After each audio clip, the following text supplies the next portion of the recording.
y pedirle a nuestro Señor que pueda guiar este tiempo y que sea un tiempo de bendición y tiempo de alabanza a toda nuestra adoración. Así que oremos. Gracias, Señor Jesús, por este día. Gracias por tu palabra, por tu presencia que está aquí en el medio de nosotros. Señor, sabemos de que tú estás acá. Y oramos, Señor, para que tú hagas tu trabajo en nuestras vidas, transformes nuestra manera de pensar y así podamos convertirnos más como tú, Jesús. Gracias por tu fidelidad, por tu amor, por las bendiciones que tenemos en ti. Jesús, tú eres bueno. Las circunstancias cambian, Señor, los tiempos cambian, pero tú permaneces el mismo siempre. Gracias, Señor Jesús. En tu nombre oramos. Amén. Nos ponemos de pie.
La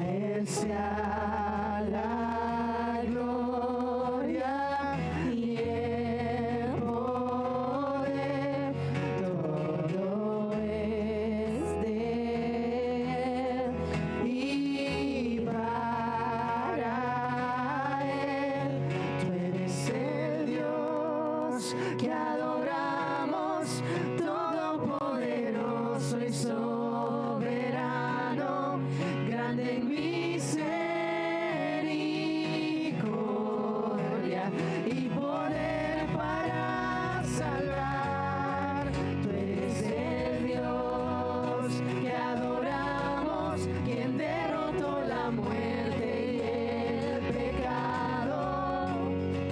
Glorioso Redentor y Rey, te adoramos.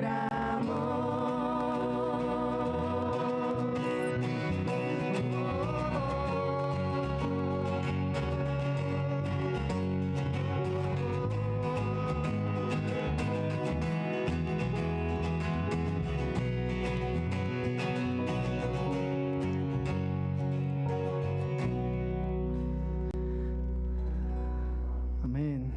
Es el Señor que adoramos, es todopoderoso. Y no hay nadie como Él. Amén.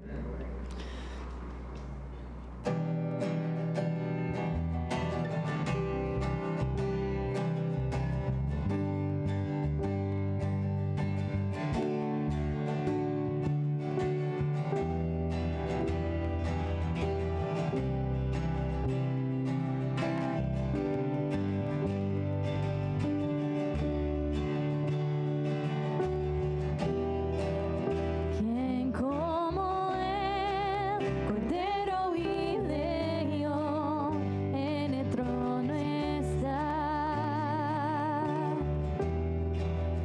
Las montañas y el océano claman al Señor. ¿Quién como Él, Cordero y León, en el trono está? Las montañas y el océano claman al Señor. Alaba Adonai, desde el amanecer hasta el atardecer. Alaba Adonai, y que toda su creación, cada pueblo y nación cante a Él.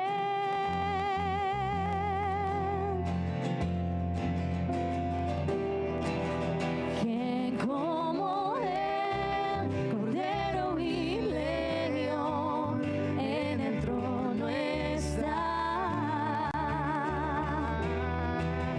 Las montañas y el océano claman al Señor.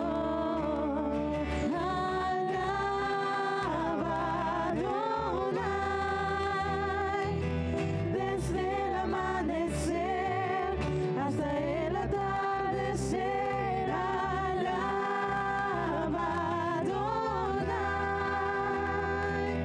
y que toda su creación, cada pueblo y nación, alaba Adonai, desde el amanecer hasta el atardecer.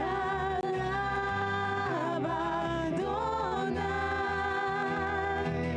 y que toda su creación, cada pueblo y nación cante a Él.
solo tú eres digno, Señor. Solo tú mereces la gloria, mereces la honra, Padre, y te alabamos a ti este día.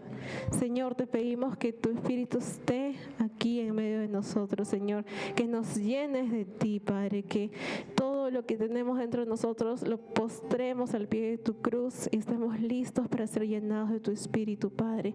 Ven aquí, Señor, ven hoy, esta mañana. Te recibimos, Señor, pedimos tu presencia aquí, Padre.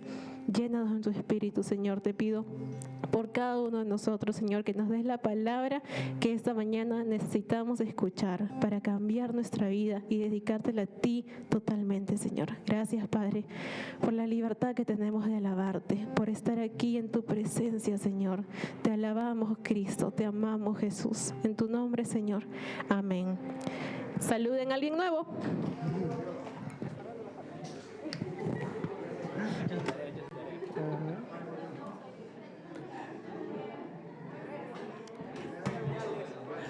Sean amigables. Un poco más le salía el acento español. Amigables.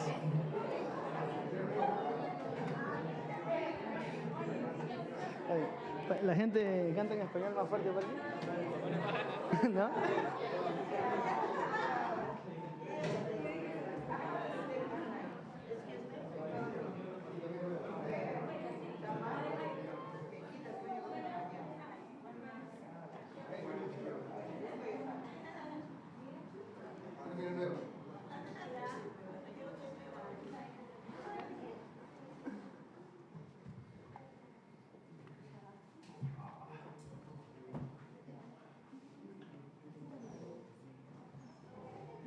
Hola, hola. Oh, buenas tardes ya. Ya son las 12:02. Ya es tarde entonces. Bueno, no es tarde, ¿no? Pero ya estamos en la tarde. Sean bienvenidos todos. Vamos a ir a ver nuestros anuncios de la semana. Primeramente, sí, apaguen sus celulares, pónganlo en silencio. No quieren ser distracción para otros y tampoco quieren ser distraídos ustedes, ¿no? Para recordarles que tenemos nuestra reunión de oración cada primer y tercer domingo de cada mes a las 8:30 de la mañana o 8:30 de la madrugada, ¿no? Para Valerie. Aquí en la iglesia nos juntamos y oramos, ¿no? Los unos por los otros, oramos por el servicio, y así que están bienvenidos. También los sábados a las 3 de la tarde tenemos nuestra reunión de jóvenes, se llama Días de Juventud. Se está estudiando el libro la primera carta a Timoteo, así que son para jóvenes, de repente entre los 11 años, 17 años más o menos. Por ahí, así que si tienen alguna pregunta, quieren hacer parte, pregunten a José o a Oxana. Son a las 3 de la tarde, aquí en este lugar. Luego tenemos estudios bíblicos los viernes. Esto sí es en las casas, tanto en nuestra casa, ahora en Magdalena, cambio radical, San Juan de Lurigancho, Magdalena. A las 7 de la noche, los viernes, y también tenemos en San Juan del Lurigancho, y para eso sí tienen que preguntar a Mark o Brenda para que les dé las direcciones, si no se quieren perder. Y también tenemos los miércoles a las 7 de la noche, nuestro servicio de mitad de semana.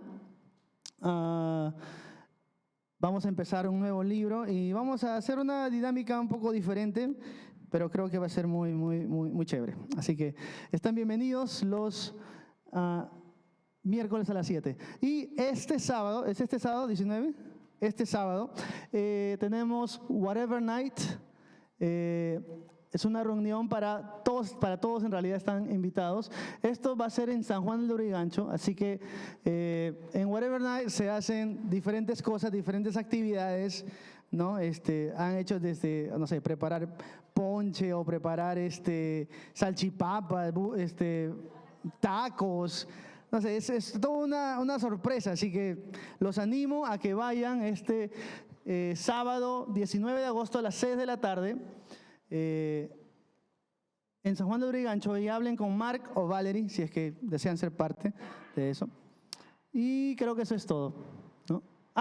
Bueno, obviamente, la semana pasada empezamos nuestro primer servicio en español. Después de 19 años de tener solamente servicio en inglés, ahora tenemos, Karina está feliz por allá, ahora tenemos nuestro servicio en español. Obviamente, el primer servicio de los domingos a las 9:30 son en inglés y el servicio en español, como ahora, 11:30, todos los domingos, ¿no? Así que inviten a sus amigos, familiares, vecinos, ¿no? Aquellos que siempre ponían excusa, no puedo ir a tu iglesia porque solamente hablan inglés, puro gringo, no me voy ahí. No, acá estamos teniendo ahora nuestro servicio de español, así que ya no van a tener excusa. Y ahora sí, eso sí es todo por los anuncios. Bueno, obviamente, este es nuestro primer domingo sin nuestro pastor, ¿no? Nuestro pastor Rick. Él ya regresó a Estados Unidos el día viernes. Ya está con su esposa el mismo viernes nomás llegó. Y los animo a que oren por él, ¿no? Oren por él, oren por Beth, ¿no? Porque no solamente es difícil para nosotros que no lo podemos ver, que no lo vamos a ver como lo veíamos antes, pero definitivamente es un tiempo donde el enemigo puede aprovechar para desanimar a nuestro pastor. Después de haber estado aquí 19 años trabajando, sirviendo al Señor, llegar allá como Abraham, ¿no? Llegar a un lugar donde no sabe dónde iba a ir, qué cosa iba a hacer. Nuestro pastor está caminando por fe y necesita nuestras oraciones, ¿no? Para que sea animado y al mismo tiempo para que sea guiado por el Espíritu Santo también. Bueno, entonces vamos a continuar nuestro estudio del libro del Evangelio de Juan. Así que si me acompañan a Juan, capítulo 1, empezamos la semana pasada. Y vamos a ver algunas de las cosas, ¿no? Vamos a repasar algunas de las cosas que vimos la semana pasada. Más bien, ya conseguimos Biblias en español, así que si alguien necesita una Biblia en español, levanten sus manos. Ahí Jimmy va a estar contento de pasarlas. Ajá. Sí. Ahí está. Ok, ¿nadie más? Ok. Entonces, vamos a repasar algunas de las cosas que vimos la semana pasada. Como por ejemplo, el Evangelio de Juan no es considerado uno de los evangelios sinópticos, ¿no? Porque es diferente a Mateo, Marcos, Lucas. Hay muchas cosas que Juan deja de lado. ¿Para qué? Para poder presentar el enfoque más importante del Evangelio de Juan es presentar a Jesús como ¿qué? Como Dios, ¿no? Porque ya lo presentaron como siervo, como hombre y como, ¿cuál era el otro? Como Mesías. Ajá. Entonces Juan va a presentar a Jesús como Dios, va a hablar de la deidad de Dios. Y la semana pasada vimos, ¿no? De que él usa la palabra logos, la palabra para referirse a Jesús. Y aprendimos también de que Jesús siempre existió. Por lo tanto, Él es un ser eterno. Significa que no tiene principio y no tiene fin. También aprendimos de que hay una distinción muy importante, ¿no? De tener en mente, de que Jesús no es el Padre y el Padre no es Jesús. Son dos personas diferentes. No podemos juntarlas. Jesús es Dios. Él no es un Dios pequeño, como dicen otras personas. Vimos la semana pasada, ¿no? Un grupo de personas que nosotros somos bien familiarizados, son los testigos de Jehová, ¿no? Ellos van de casa en casa y no es lo primero que te dicen, ¿no? No te dicen buenos días, por si acaso Jesús no es Dios. Pero mientras que tú vas hablando con ellos, te das cuenta que ellos no creen en el mismo Jesús que nosotros creemos. Pero Jesús mismo dijo, no, yo soy Dios. Él no es un Dios pequeño como otras personas dicen. Vimos también de que todo fue creado a través de Jesús y todo le pertenece. Y no solamente eso, sino también de que es el mismo Jesús, Dios, el que mantiene a la creación unida. En cualquier momento Él la puede dejar y todo será destruido. Jesús no solamente tenía el poder de dar vida, sino que Él mismo es la vida. Él es la fuente de vida. Jesús es la luz del mundo. Y también una de las cosas que no mencioné la semana pasada, pero puedo mencionarla ahora, es de que Jesús mismo dijo, ¿no? Ustedes son la sal del mundo, pero también dijo, ustedes son la luz del mundo, ¿no? Entonces, nosotros también tenemos esa responsabilidad. Ahora que Jesús no está aquí físicamente, Él nos ha dejado aquí para representarlo en este mundo de oscuridad como luz.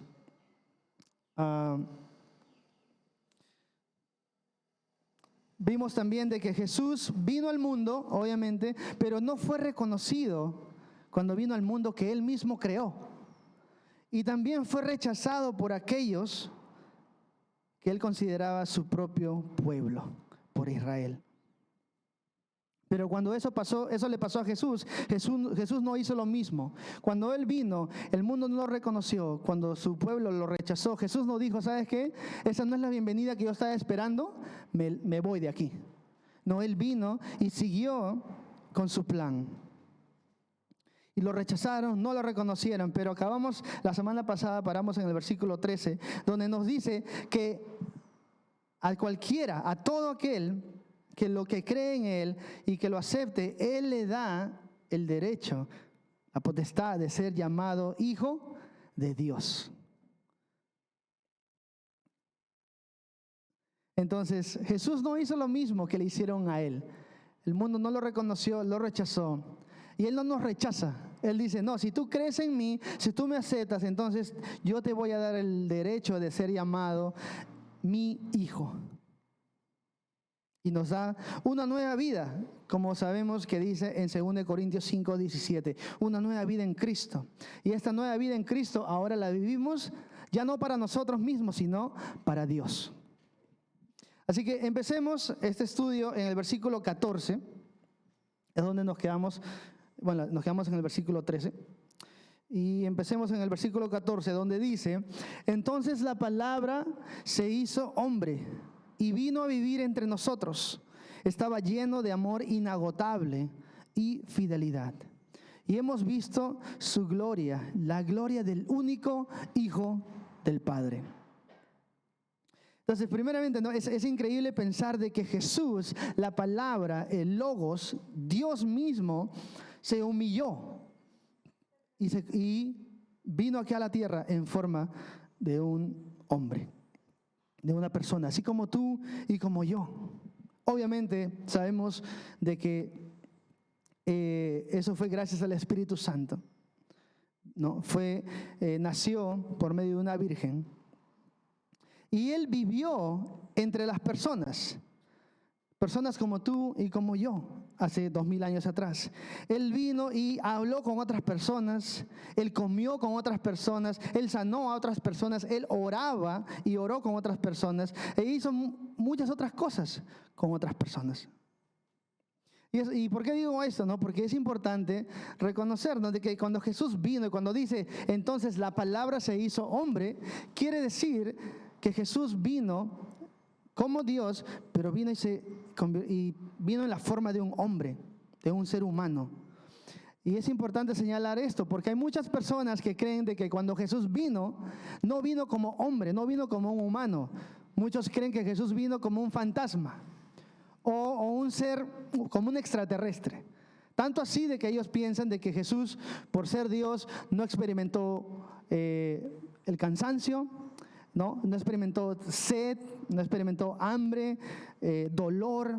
No dirían, no, si para Jesús no fue nada en la cruz porque Él era Dios, entonces Él no sintió dolor. No, eso no es el caso. Acá nos dice que Él vino como hombre, Él se hizo hombre.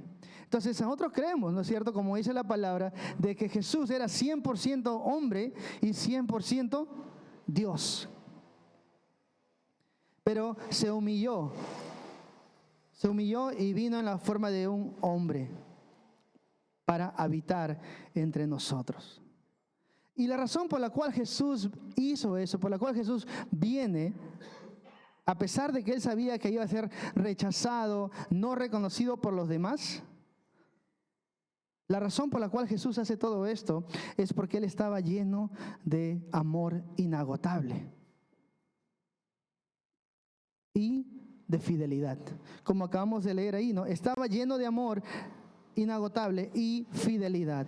Entonces, cuando él viene, él ya está lleno de ese amor y él es fiel. Él sabe que él iba a venir. Él ya sabía eso. Desde la creación, desde Adán y Eva, cuando el pecado entró al mundo, ya estaba profetizado de que Jesús iba a venir e iba a pisar la cabeza de la serpiente. Y eso fue lo que él iba a hacer. Entonces, por su amor inagotable y también porque él es fiel, como vimos hace unas semanas atrás, esta es la naturaleza de Dios. Él es fiel, él no puede ir en contra de su naturaleza, él no puede ser infiel. Él siempre va a cumplir lo que él dice, él va a hacer lo que dice. Él no vino acá al mundo porque el mundo lo amó. Tampoco porque el mundo era fiel a él. Jesús vino al mundo porque nos amó con su amor infalible, con su amor incondicional, y porque él fue y es fiel hasta el día de hoy. Y eso es lo que Pablo también le dice a los filipenses. En Filipenses capítulo 2, versículo 6, nos dice: aunque era Dios, Pablo hablando de Jesús, aunque era Dios, no consideró que el ser igual a Dios fuera algo a lo cual aferrarse. En cambio, renunció a sus privilegios divinos, adoptó la humilde posición de un esclavo y nació como un ser humano. Cuando apareció en forma de hombre, se humilló a sí mismo en obediencia a Dios y murió en una cruz como morían los criminales. Entonces, Pablo acá nos da unos detalles más, donde nos dice: aunque Jesús era Dios, no consideró ser Dios como algo para aferrarse, ¿no? Cuando él vino acá, y vemos, ¿no? Por ejemplo, cuando fue tentado, ¿no? Cuando estaba en el desierto y fue Satanás a tentarlo, le dijo, ¿no? Él sabía que Jesús tenía hambre. Por eso es que le dijo: convierte estas piedras en pan. Si Satanás hubiera sabido, él es Dios, Dios no tiene hambre, ¿no? Dios no tiene necesidades. Entonces no hubiera intentado decir esto. Pero sabemos que él lo dice. Entonces Jesús sí tenía hambre. Y él no dijo, cada vez que tenía hambre, no decía, ok, hambre, sal de mi cuerpo, ¿no? Y ya no tenía hambre. No, él tenía que comer para poder saciar su hambre, para poder estar satisfecho. Entonces, pero vemos ahí, ¿no? Una de las maneras como Jesús no consideró ser Dios como algo para aferrarse, sino que estuvo dispuesto, ¿no? Y él, sabemos, ¿no?, de que él hace todas estas cosas. Él no consideró el ser Dios como algo para aferrarse, porque si no, nosotros no podíamos identificarnos con él. No podríamos decir, Dios, tengo hambre, ¿no? O Dios, me falta esto, tengo esta necesidad. Porque podríamos saber, pero Dios, Jesús, cuando tú viniste como hombre, tú nunca pasaste por todas las cosas que nosotros pasamos. Pero justamente Dios, Jesús, pasó por todas estas cosas, por dolor, por hambre, por sed, por traición, por todo, para que cuando nosotros pasemos por esas cosas, podemos venir a Él y decirle, Dios, Jesús, tú sabes exactamente por lo que yo estoy pasando. Dice, Él renunció a sus privilegios divinos y adoptó la humilde posición de un esclavo y nació como un ser humano. Se humilló a sí mismo en obediencia, ¿no? Sabemos, y obviamente, y fue a la cruz. Murió una muerte como morían los criminales en ese tiempo. Y Él no era un criminal. Esto me hace, este versículo, este pasaje de Filipenses, que está ahí en la pantalla, me hace recordar a los políticos, ¿no?, de hoy en día, de que cuando viene el tiempo de elecciones, ustedes saben, ¿no?, vienen los políticos que no sé dónde viven, pero sé que no viven así nomás en lugares remotos, sino que tienen una vida, muchos de lujo. ¿Y qué hacen estas personas? Vienen a estos lugares, ¿no?, como no sé, en Los Conos, ¿no?, como San Juan, Villa El Salvador, Comas, ¿no?, y van y comienzan a comer con la gente su desayuno, ¿no?, su pan con tortilla, su tostada, ¿no?, y de una manera es como que se humillan, porque ustedes saben, esa no es la manera como ellos viven, no es la manera como comen, pero ustedes saben que ellos hacen esto, ¿por qué? Porque esperan algo en retorno. Quieren los votos de la gente, y después que ellos consiguen lo que quieren, ¿qué hacen? Se olvidan. Pero eso no fue lo que Jesús hizo. Jesús no vino a la tierra porque Él necesitaba algo. Él vino a la tierra porque nosotros lo necesitábamos. Ya estábamos perdidos, ya estábamos condenados a morir, a ir al infierno, a estar separados de Dios por la eternidad. Y Jesús vino a salvarnos. Así que gracias a Jesús, gracias Jesús por venir al mundo y por dar tu vida por nosotros.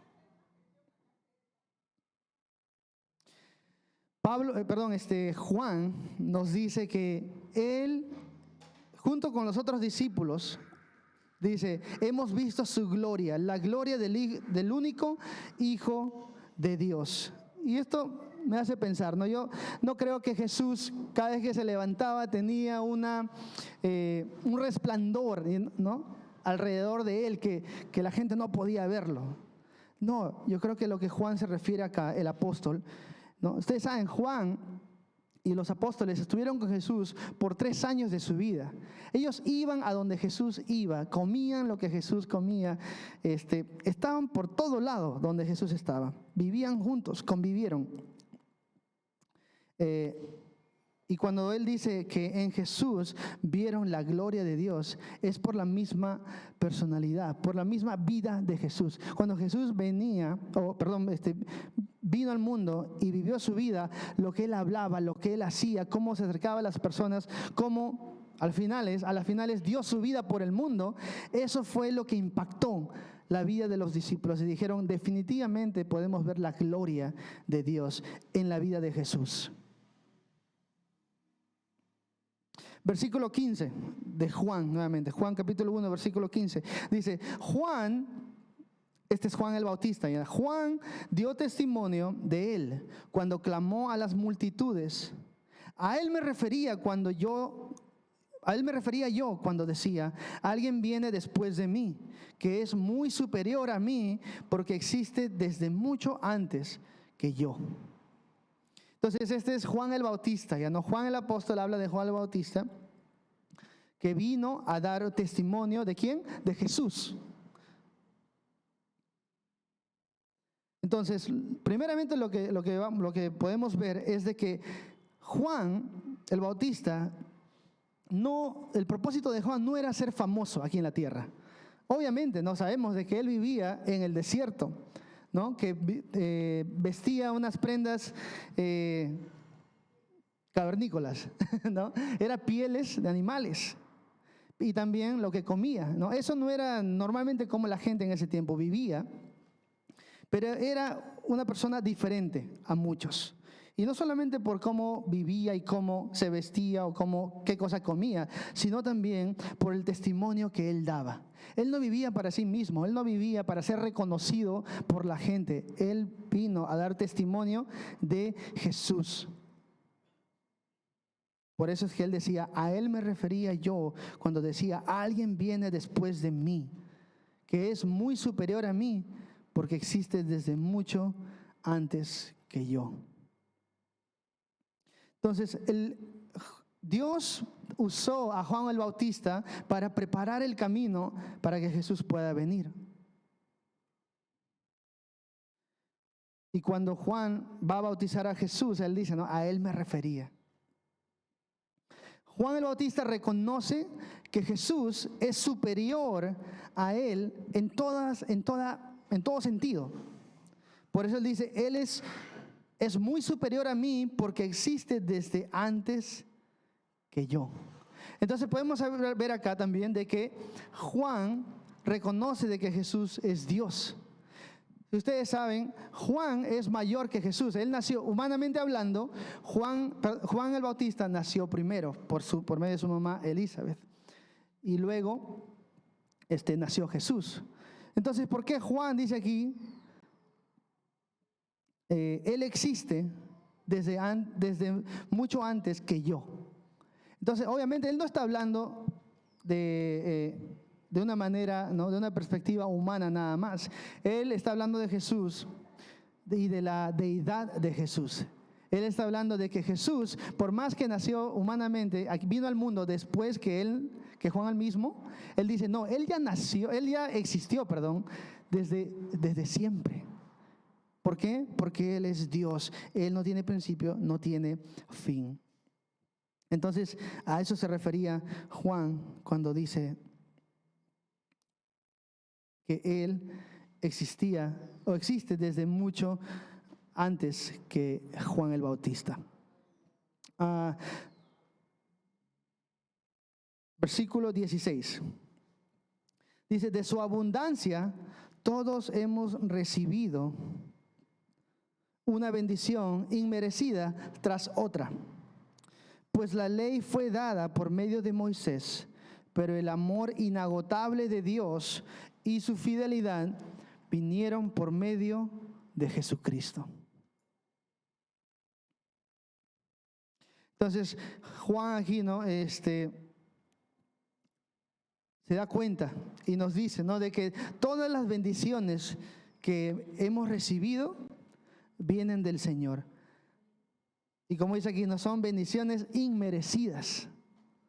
Creo que todo aquel que ha seguido a Cristo por ya cierto tiempo, nunca va a poder decir, ¿sabe qué? Todas las bendiciones que tengo en mi vida son bendiciones que yo he merecido a través de los tiempos.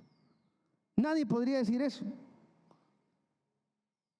Porque sabemos de que Dios en su gracia nos da lo que no merecemos. Hay algo que sí merecemos y eso es ser castigados. Merecemos el infierno. No merecemos la bendición, no merecemos la vida eterna. Pero por la gracia de Dios, como dice aquí, hemos recibido una bendición inmerecida tras otra. Una tras otra es lo que dice Juan. Y eso me hace pensar, ¿no?, de que también todas estas cosas que vienen de Dios vienen, dice, de su abundancia. No, lo que Dios nos da, lo que podemos recibir de Dios, no es algo que tiene límite. Todo lo que viene de Dios viene en abundancia. Me hace pensar en el versículo de Santiago 1:17, donde dice, todo lo que es bueno y perfecto es un regalo que desciende a nosotros de parte de Dios, nuestro Padre, quien creó todas las luces de los cielos. Entonces, todo lo que viene del Señor es abundante. Por ejemplo, ¿no?, sus misericordias, su amor, su gracia, su perdón, la vida que Él nos da, sus bendiciones y muchas otras cosas más.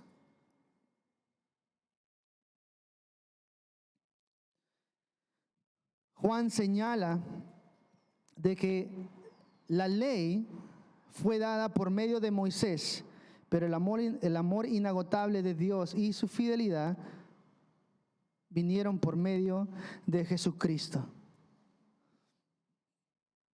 Podríamos verlo de esta forma, ¿no? Moisés, la ley, es considerado como el antiguo pacto.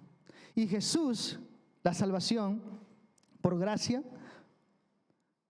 por fe, es el nuevo pacto. Ahora, no quiere decir de que la ley que fue dada a través de Moisés era mala. No, la ley era buena, la ley era santa. Fue algo que Dios dio a Moisés para Israel y para todos nosotros. Pero el problema no era la ley. La ley estaba bien, no había nada malo con la ley. El problema era ¿quién? Nosotros. ¿Por qué? Porque no podíamos cumplir la ley.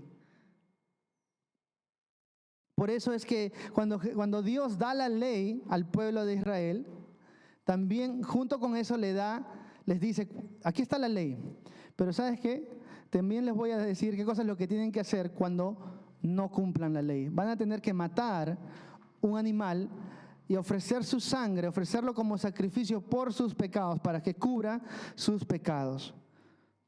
Entonces, justamente porque Dios sabía que el hombre no podía cumplir la ley, también dio esta solución. Tienes que matar un animal con su sangre. Y sabemos que todo esto es una sombra de lo que Jesús iba a venir a hacer, ¿no? Porque sabemos de que sin derramamiento de sangre no hay perdón de pecados. Entonces todo esto tiene un propósito. No era solamente para que sea una costumbre, una tradición para los judíos, sino que Dios tenía un propósito. Él quería que ellos tengan en cuenta de que la sangre tiene que cubrir los pecados. La sangre, la sangre, la sangre. Por eso cuando Jesús viene, nosotros reconocemos de con la sangre de Jesús, nosotros somos perdonados, somos limpiados de todo pecado.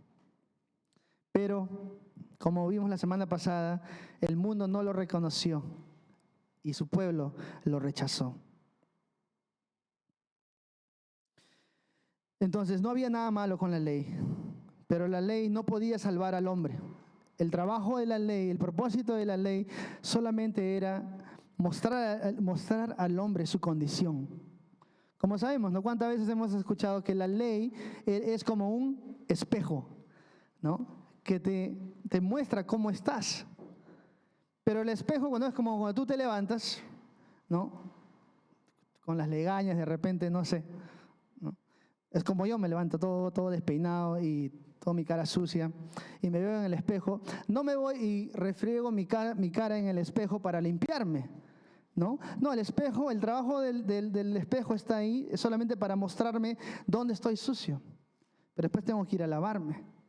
Entonces la ley, de la misma forma, la ley no estaba ahí para limpiar al hombre. La ley estaba ahí solamente para mostrar que el pecado al hombre.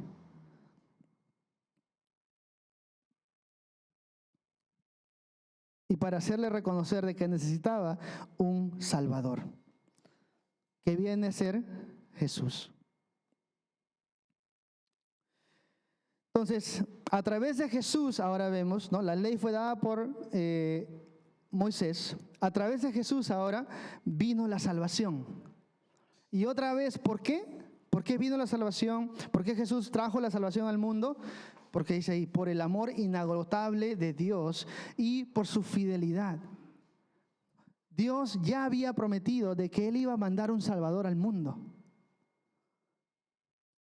Y a pesar que el mundo todavía estaba viviendo en pecado, Dios no dijo, ¿sabes qué? No voy a cumplir mi promesa, porque el mundo no se lo merece.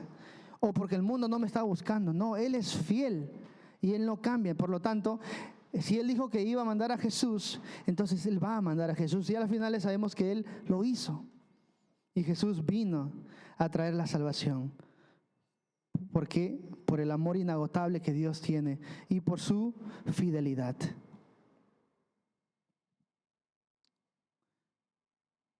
Antes de Jesús, para que tú estés bien con Dios, tenías que cumplir la ley.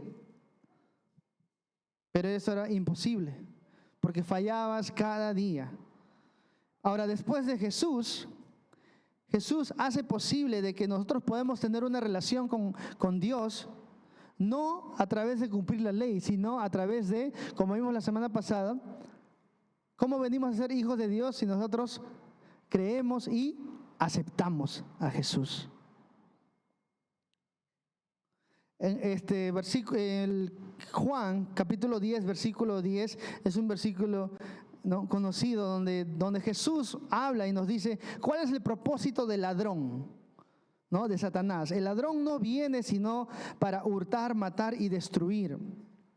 ¿Ya? Pero dice después, pero yo he venido para que tengan vida y para que la tengan en abundancia. Entonces ahí está un ejemplo de las bendiciones de Dios, que todo lo que viene de Dios viene en abundancia. Esta vida que Dios nos da, que nos promete en Jesús, es una vida eterna con Él. no tiene límites. No solamente va a ser 1000 años o 2000 años o 3000, sino por la eternidad, para siempre. Versículo 18 nos dice: nadie ha visto jamás a Dios, pero el único que es Dios está íntimamente ligado al Padre. Él nos ha revelado a Dios. Ahora, cuando leemos esta primera parte, ¿no?, del versículo 18, donde dice: nadie ha visto jamás a Dios, nos podemos poner a pensar, ¿no? De repente, pero ¿Moisés no vio a Dios? ¿O Abraham no vio a Dios? ¿O los profetas en el Antiguo Testamento no vieron a Dios? No. De hecho, no sabemos. Cuando Moisés tuvo un encuentro con Dios, él solamente vio el arbusto, ¿no?, en llamas.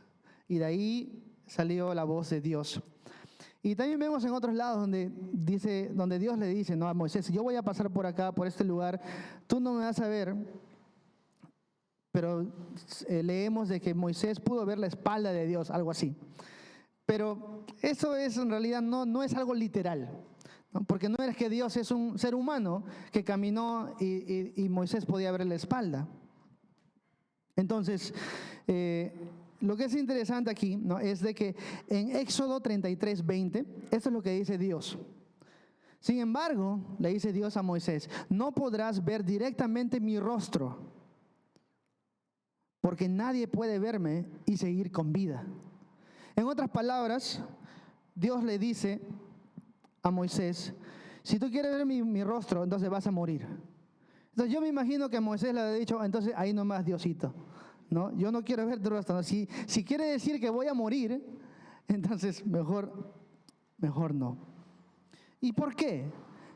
Porque Dios es un Dios santo. Es tan santo que no puede ni siquiera estar cerca al pecado.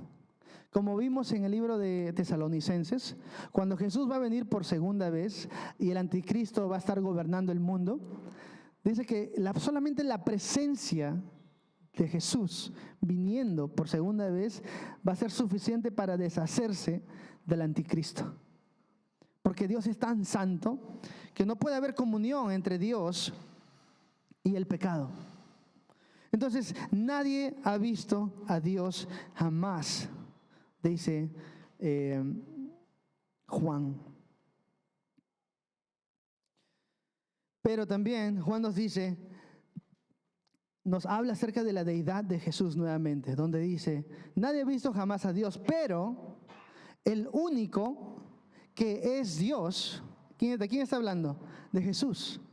Dice: está íntimamente ligado al Padre. Él nos ha revelado a Dios. Entonces Jesús, quien es Dios mismo, nos ha revelado a Dios.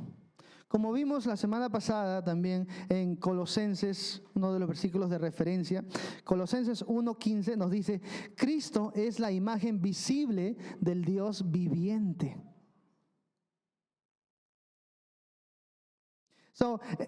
Entonces, una de las, podemos decir de que de una manera Cristo hizo posible de que el hombre pueda ver a Dios cuando lo veían a Él. Y es interesante porque, como acabamos de leer, Dios mismo le dijo a Moisés: si alguien me ve, ahí queda, muere. Pero aquí, cuando Jesús viene a la tierra, cuando gente lo veía, no moría. Más bien, Cristo quería que la gente venga. ¿Para qué? No para que muera, sino para que viva. Jesús también dice en Juan 14:6. Y dice: Jesús le contestó: yo soy el camino, la verdad y la vida. Nadie puede ir al Padre si no es por medio de mí. Entonces es un versículo que conocemos, pero los versículos, el versículo 7, 8 y 9 son versículos bien importantes porque hablan de la deidad de Jesús, de quién Jesús es. Versículo 7 dice, si ustedes realmente me conocieran, también sabrían quién es mi Padre. Desde ahora en adelante ya lo conocen y lo han visto. Felipe le dijo a Jesús, ¿no? Señor, muéstranos al Padre entonces y quedaremos conformes, quedaremos satisfechos. El versículo 9, Jesús respondió, Felipe, he estado con ustedes todo este tiempo y todavía no sabes quién soy. Los que me han visto, los que me han visto a mí, han visto al Padre. Entonces, ¿cómo pides que les muestre al Padre? Creo que es importante ahorita no señalar de que Jesús no estaba diciendo que Él es el Padre. Lo que Él está diciendo de que Él y el Padre son iguales en esencia. De que Él y el Padre son Dios. No son dioses, son Dios, porque solamente hay un solo Dios. En Jesús se declara la naturaleza del Dios que no podemos ver. En Colosenses capítulo 1, versículo 19 nos dice, pues a Dios en toda su plenitud le agradó vivir en Cristo. Entonces lo que acá nos dice es de que en Jesús habita toda la esencia de Dios. ¿Por qué? Porque Jesús es Dios. Acuérdense, este es el propósito principal de por qué Juan, el apóstol, escribe este evangelio.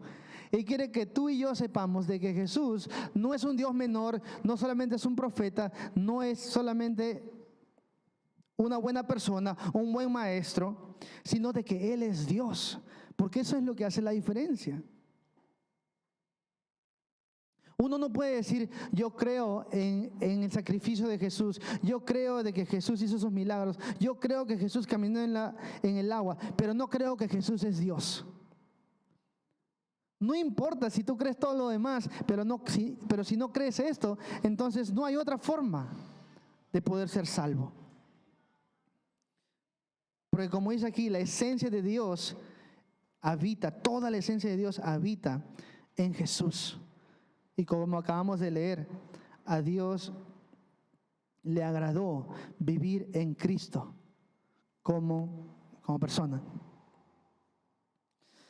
Ok, ahora vamos a ir a cambiar un poquito de direcciones. Y acá vamos a ver el testimonio de Juan el Bautista, ¿no? Juan va a tener un grupo de personas que se les va a acercar con una serie de preguntas. Y empezamos en el versículo 19.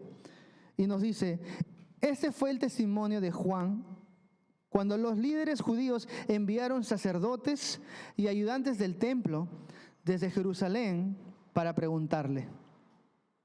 Y esto fue lo que le preguntaron. ¿Quién eres?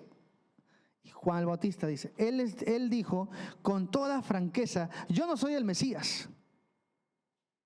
Versículo 21.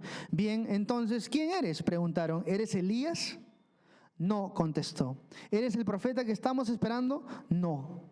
Entonces Juan el Bautista es bien tajante, ¿no? Cuando le preguntaban, él decía, no soy. Entonces, lo primero que vemos acá es de que Juan nos dice de que los líderes religiosos mandaron, los judíos que eran líderes, enviaron sacerdotes y ayudantes del templo. Ahora, estas personas que los líderes enviaron para hacerles preguntas, para cuestionar a Juan el Bautista, no eran personas común y corriente, nada más consideradas ahí en el pueblo de Israel. Estos eran fariseos, estos eran líderes religiosos, el cual eran como una autoridad, ¿no? Cada vez que tú veías un líder religioso caminando en la calle, la gente en Israel no quería ni siquiera verlos, porque supuestamente estos hombres, estos líderes religiosos, fariseos, eran personas que estaban más cerca a Dios. No eran tan pecadores como el resto de las personas. Supuestamente, pero en realidad no lo era, ¿no? Entonces estas personas tenían poder, tenían autoridad. Y estas son las personas que vienen a Juan el Bautista a hacerle todas estas preguntas, ¿no? ¿Eres el Mesías? Juan dice, no. ¿Eres Elías? No. ¿Eres el profeta? No. Entonces, ¿quién eres? Antes de responder eso, podemos ver acá, ¿no? De que la intención, ¿no? Por medio de la respuesta de Juan el Bautista, podemos ver de que el propósito de Juan no era llamar la atención. Su propósito no era, ¿sabes qué? Quiero ser yo la persona más importante aquí. Porque si hubiera sido el caso, entonces Juan el Bautista hubiera aprovechado esto como su oportunidad. Porque si bien recordamos, Juan el Bautista ya, obviamente, se le conoce como Juan el Bautista. ¿Por qué? Porque bautizaba personas.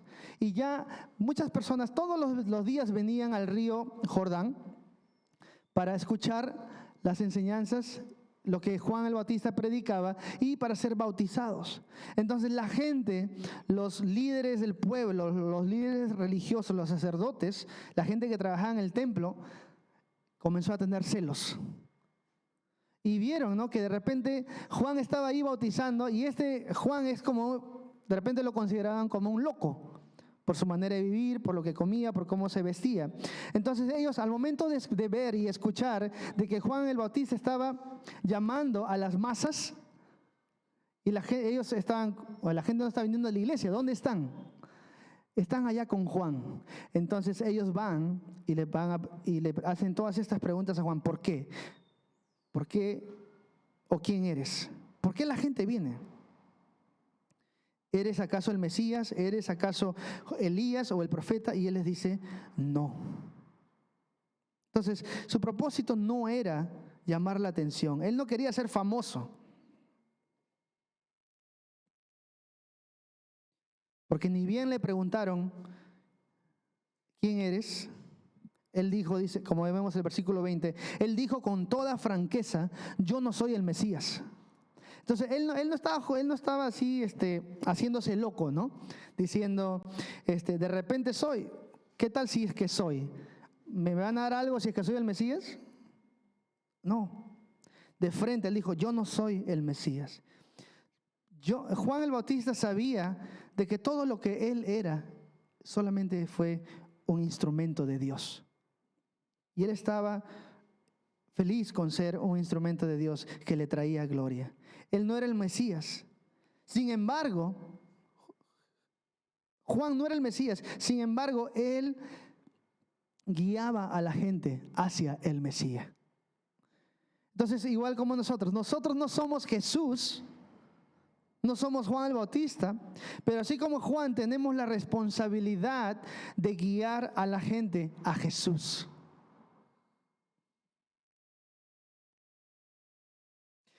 La siguiente pregunta que le hicieron a Juan fue, ¿eres Elías? Y él le respondió, no. Ahora, nosotros sabemos, Elías, ¿quién era Elías? Era un profeta del Antiguo Testamento, ¿no?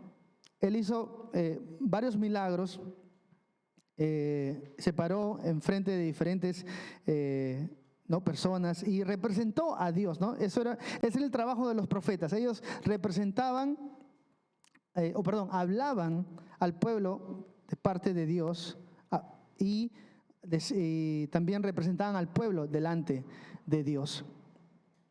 Entonces, pero Elías es un profeta del Antiguo Testamento.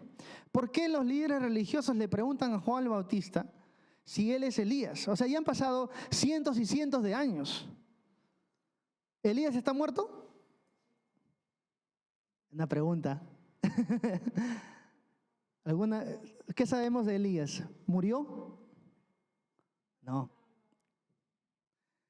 Elías es una manera bien chévere de dejar la tierra, ¿no es cierto?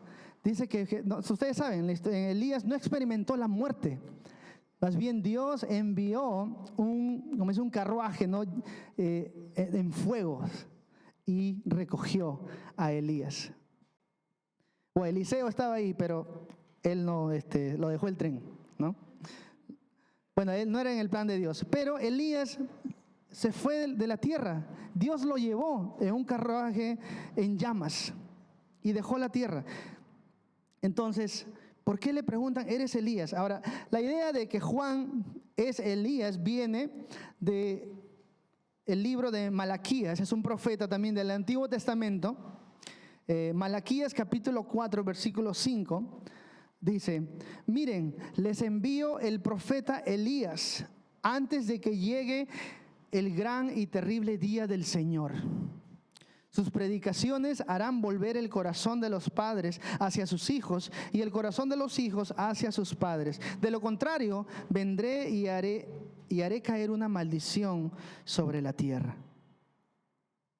Entonces, esta es una profecía de que antes de que Jesús venga, incluso, ¿no?, como acabamos de leer, ¿no?, les envío al profeta Elías antes de que llegue el gran y terrible día del Señor. Cuando dice el gran y terrible día del Señor, no está hablando de la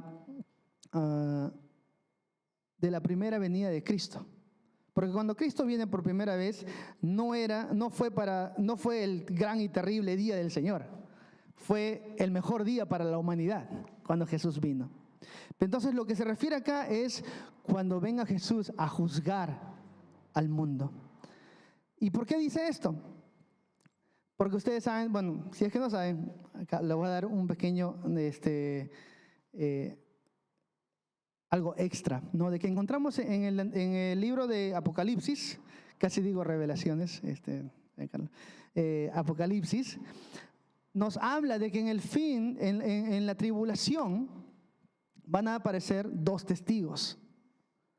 Y muchos piensan, especulan, de que va a ser, uno de ellos es Elías y el otro Moisés, ¿no? Y después ellos van a morir, después van a resucitar, entonces toda una cosa. Entonces, se refiere a eso también, pero hay personas, ¿no?, que dicen que hay profecías que tienen como doble cumplimiento. Y de una manera, Juan es como si fuera Elías, porque él viene y prepara el corazón de las personas para que venga Jesús. Porque al final del versículo 6 de Malaquías dice: de lo contrario, o sea, si no viene este profeta, de lo contrario, vendré y haré caer una maldición sobre la tierra. Entonces, eso fue lo que Jesús hizo, ¿no? Usó a Juan el Bautista para preparar el camino y no vino a maldecir la tierra, no vino a condenar el mundo, como dijo Jesús. No vengo a condenar el mundo, ¿por qué? Porque el mundo ya está condenado, pero he venido a salvar al mundo. Entonces, no les voy a mentir, no es 100% claro, pero podemos ver más o menos la idea de dónde viene esto. Porque no creo que aquí los que están preguntando, haciendo estas preguntas a Juan el Bautista, creen en la reencarnación, ¿no? ¿Eres Elías? Ahora, ¿por qué cité Malaquías, no? Porque estos mismos versículos, bueno, estas mismas palabras, mejor dicho, fueron confirmadas por el ángel Gabriel en Lucas 1:17, cuando Gabriel no solamente le anuncia a María el nacimiento de Jesús, sino también que va a Zacarías, el papá de Juan, para decirle que él va a ser padre. Y esto es lo que él confirma. En Lucas 1:17 dice, diciéndole a Zacarías acerca de Juan el Bautista, le dice: será un hombre con el espíritu y el poder de Elías.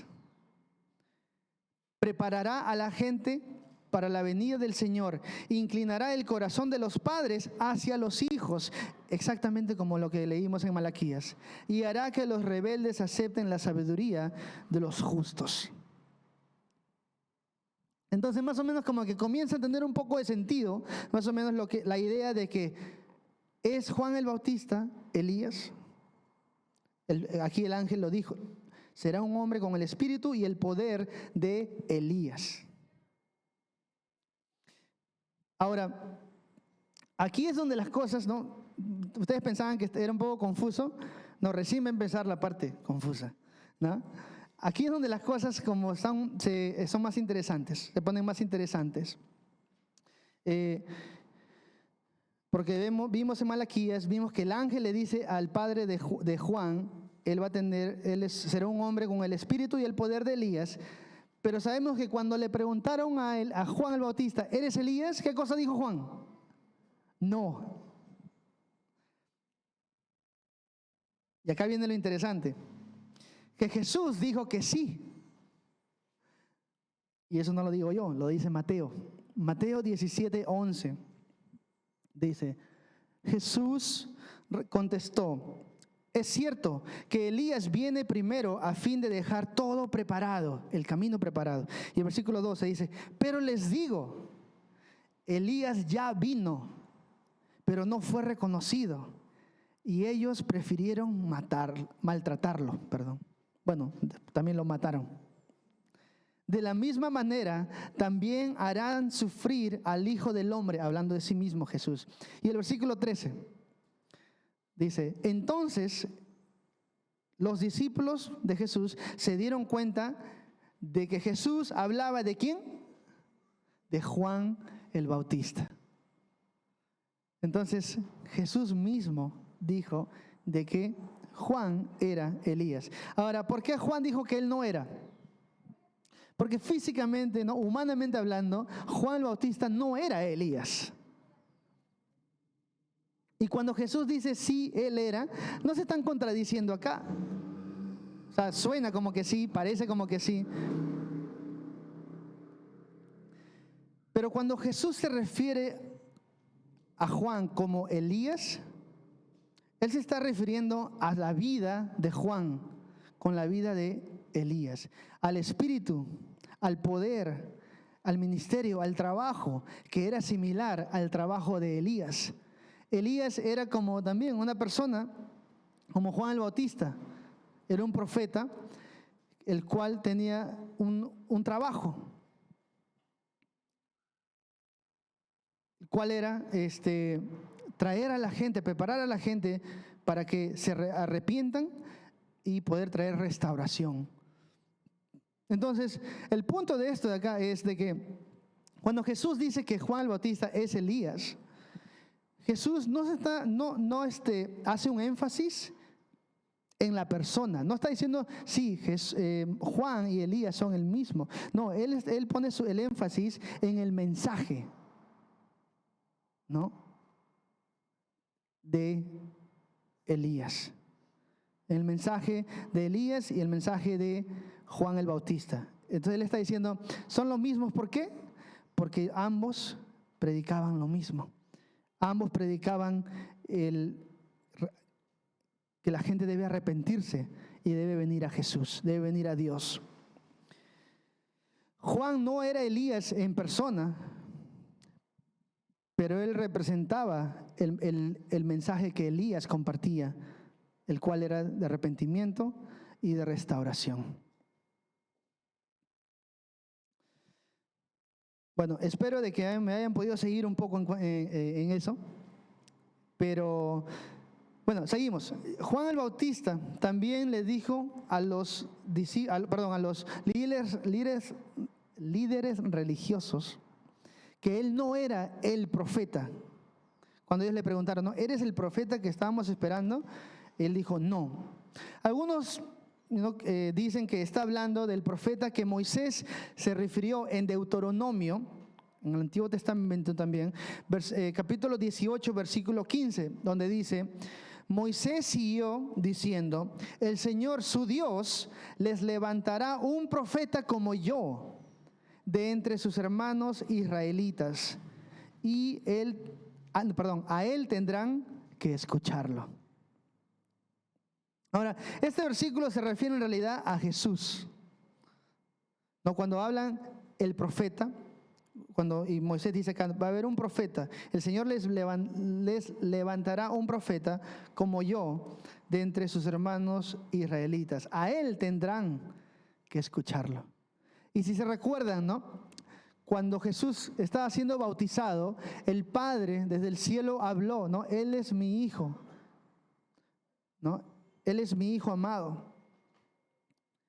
Y una de las últimas cosas que dijo es, a Él tienen que escuchar.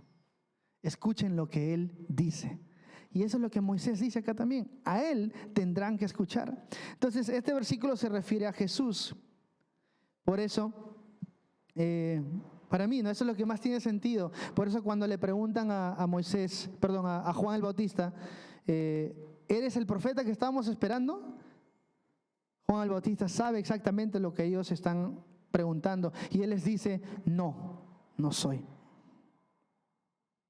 Entonces, esta es una idea, ¿no? que creo que tiene sentido, pero yo no soy capaz de decir, ¿sabes qué? Ya entendí todo eso de acá, se resume, esta es la conclusión. Hay muchas cosas que no vamos a entender, que vamos a entender un poco, tiene un poco de sentido para nosotros humanamente hablando, pero Juan el Bautista sabía lo que le estaban preguntando y él dijo, no, yo no soy el Mesías, yo no soy Elías, yo no soy ese profeta.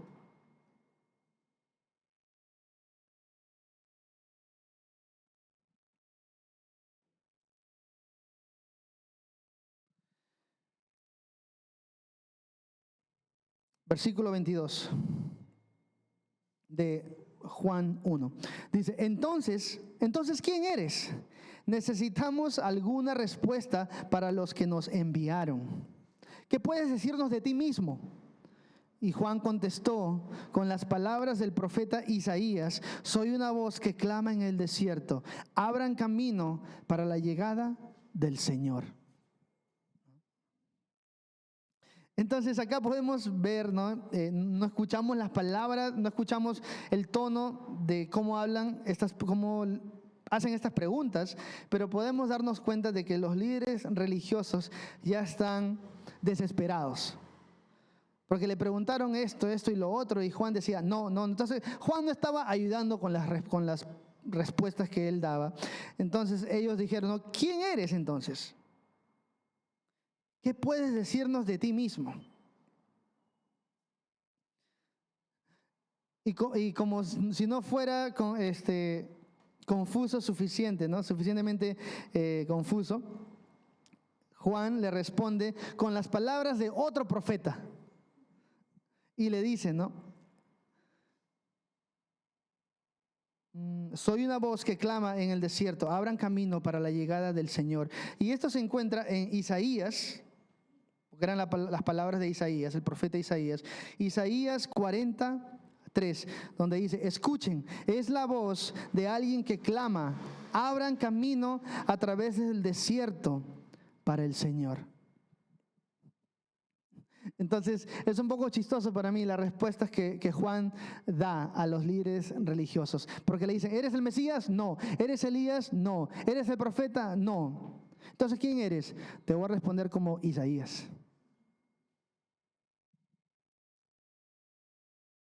Entonces, todos están confundidos a este punto. Los líderes religiosos están frustrados porque no están escuchando lo que quieren escuchar. Juan le está dando respuestas, pero ellos no entienden. Versículo 24. Dice, entonces los fariseos que habían sido enviados le preguntaron, acá vamos a ver un cambio de dirección. Hablando con Juan todavía, pero le van a hacer otro tipo de preguntas. En versículo 25, le preguntaron, si no eres el Mesías, si no eres Elías, no eres el profeta, ¿con qué derecho bautizas? Entonces se dan cuenta que ya no están hablando ahora de quién Él es, sino que ahora están cuestionando por qué hace lo que hace. Y versículo 26, Juan les dijo, yo bautizo con agua. ¿No? O sea, es como que Juan está diciendo, ¿en serio me van a hacer problema por mojar a la gente? O sea, ¿con qué derecho haces esto? Estoy mojando a la gente. O sea, ¿qué estoy haciendo? Y acá Juan cambia también de dirección. Dice, yo bautizo con agua, pero aquí mismo, en medio de la multitud, hay alguien a quien ustedes no reconocen.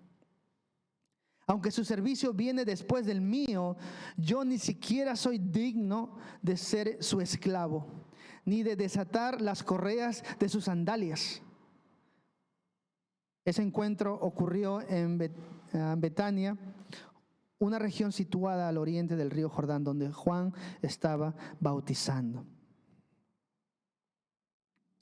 Entonces, los fariseos cambiaron de dirección, ¿no?, en cuanto a sus preguntas, y ahora cuestionan por qué Juan bautiza a la gente. Dicen, no, ¿con qué derecho bautizas? Ahora, sabemos de que tanto Zacarías como Elizabeth, los padres de Juan, ellos venían del linaje de la tribu de, ¿alguien sabe?, de Leví. Porque Zacarías, ¿se acuerdan? Zacarías tuvo el encuentro con el ángel Gabriel cuando él estaba trabajando en el templo. Y si estaba trabajando en el templo, era porque tenía el llamado. Él era de la familia de los sacerdotes, la familia de Leví, de la tribu de Leví. Solamente ellos estaban permitidos trabajar en el templo. Entonces, de una manera, Juan tiene el derecho de servir a Dios porque él viene de la tribu de Leví. Él es un levita, igual que sus padres. Entonces, tiene toda esa autoridad. Pero acá, cuando vemos la respuesta de Juan, nos damos cuenta también de que Juan está como cansado, no físicamente, sino como que ya no quiero que me pregunten todas estas preguntas. No, yo bautizo con agua, yo preparo a la gente de una manera, las limpio, ¿no? El bautismo que Juan practicaba o hacía, ¿no?, que las personas hagan, era diferente al bautismo que nosotros tenemos hoy en día. Ustedes saben, obviamente, cuando nosotros bautizamos a la gente, estas personas tienen que creer que Jesús, aceptar que Jesús es su Señor, su Salvador, y que reconocen que Jesús vino acá a la tierra, murió en la cruz, resucitó y que va a venir. Eso es todo. Pero obviamente Juan, cuando está bautizando a la gente, él no decía esas cosas. Él no decía a la gente, crees en Jesús, que Él murió por tus pecados, no, porque Jesús todavía no había muerto. Entonces, ¿por qué bautizaba? Solamente lo hacía como de una manera simbólica. Él estaba preparando a la gente. Y cuando los bautizaba, cuando los sumergía en el agua, era algo simbólico para representar de que ahora las personas están limpias para recibir al Rey que estaba viniendo, al Señor que estaba viniendo.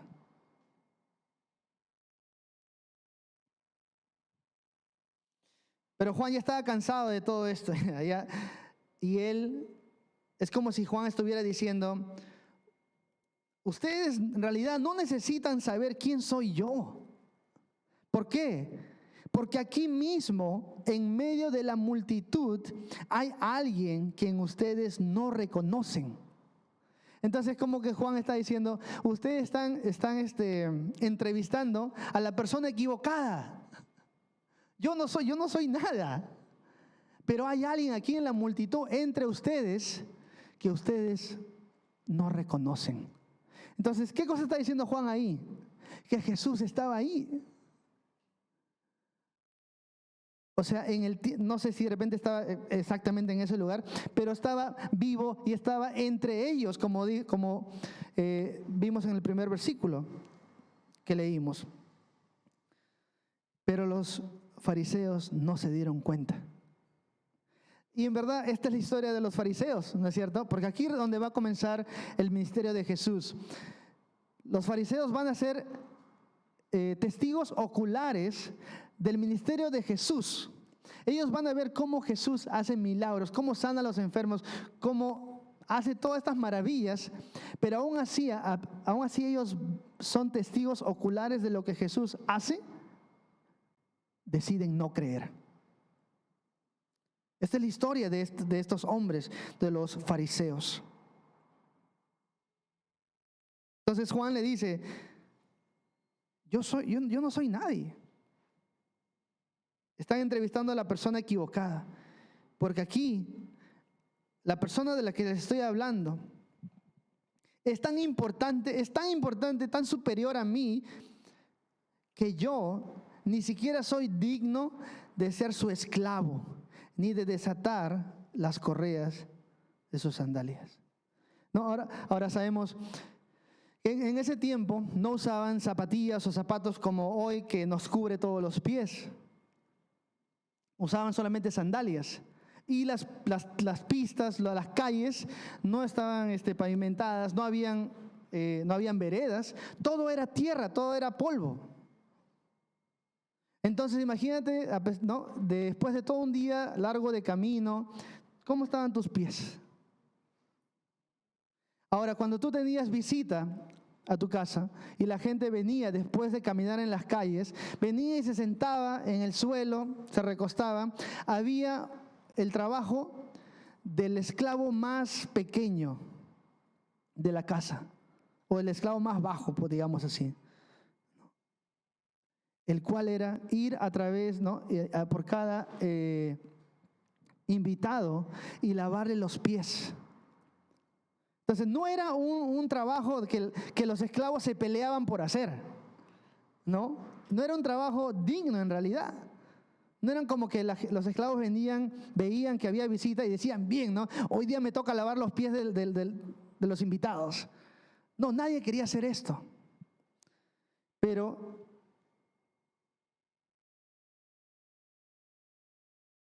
el esclavo que estaba en la posición más baja iba a cada uno de los invitados y le lavaba los pies.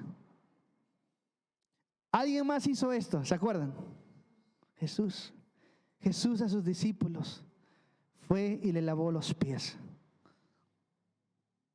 Pero entonces aquí el punto que Juan dice acá, ¿no?, es de que Jesús es tan superior a él de que él ni siquiera es digno de ser su esclavo. Y ser un esclavo no era digno.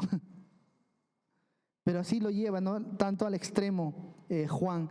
Y dice, yo ni siquiera soy digno de desatar las correas de sus sandalias.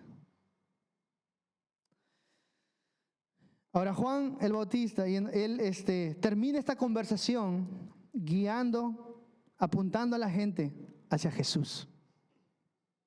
Entonces él no termina, ¿no? Él dice, yo no soy nada de lo que ustedes están viniendo a preguntarme, pero hay alguien que está aquí que ustedes necesitan conocer. Y ese no soy yo, es Jesús.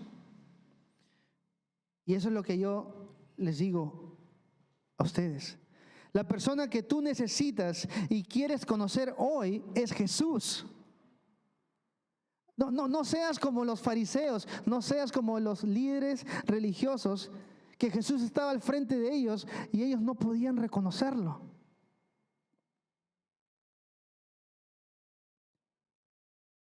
Y se lo perdieron.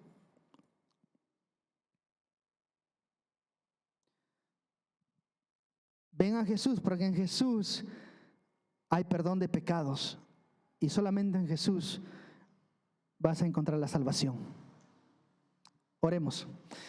Señor Jesús, gracias. Gracias por humillarte y venir aquí a la tierra como hombre. Señor, sabemos de que alejados de ti nada somos, nada podemos hacer. Y te doy gracias por la nueva vida que tú nos has dado. Ayúdanos a guiar a las personas hacia ti como Juan lo hizo. Así que pido de que si hay alguien aquí, Señor, de que todavía no te conoce, te pido de que ellos no sean como estos líderes religiosos o como los fariseos, de que no se dan cuenta de que tú estás acá, Señor. Tú estás acá porque tu palabra dice, donde hay 2 o 3 reunidos, tú estás ahí al medio de ellos. Así que te pido, Señor, de que tú hagas tu trabajo en nuestras vidas y aquellos que todavía no te conocen, Señor, que ellos puedan decidir creerte y aceptarte y así poder venir a ser un hijo de Dios. Gracias por tu palabra, Señor. En tu nombre oramos. Amén. Amén. Así cantemos una última canción y después serán libres.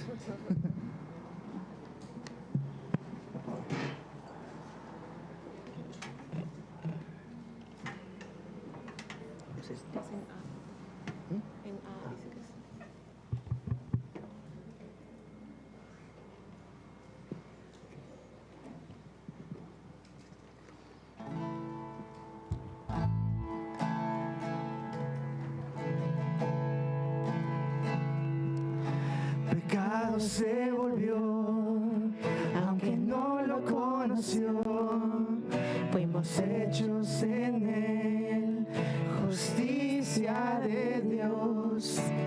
Él se humilló y tomando la cruz, amor asombroso,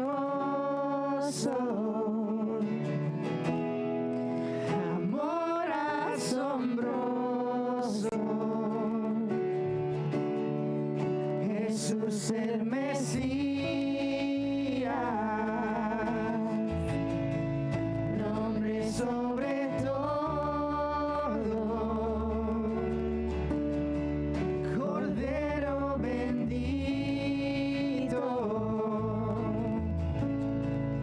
Emmanuel,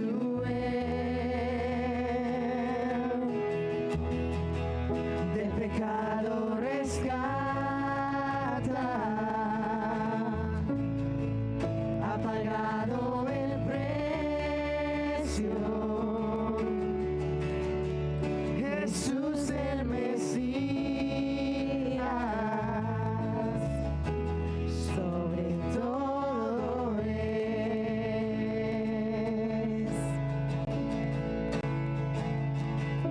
Su cuerpo el pan, su sangre el vino, quitado fue por amor.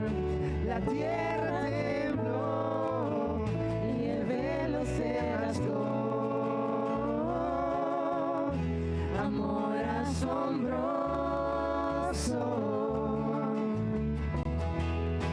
amor asombroso. Jesús el Mesías, nombre sobre todo, Cordero bendito,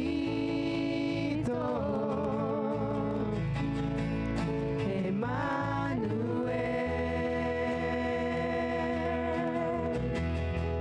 del pecado rescata, ha pagado el precio. Jesús el Mesías, sobre todo es mi esperanza. Mi esperanza está en ti, mi esperanza está en ti, toda gloria a ti, Dios. Tú eres la luz. Jesús el Mesías. Jesús el Mesías, nombre sobre todo, Cordero bendito, Emmanuel, del pecado rescata, ha pagado el precio. Jesús el Mesías, sobre todo es. Jesús el Mesías, sobre todo es.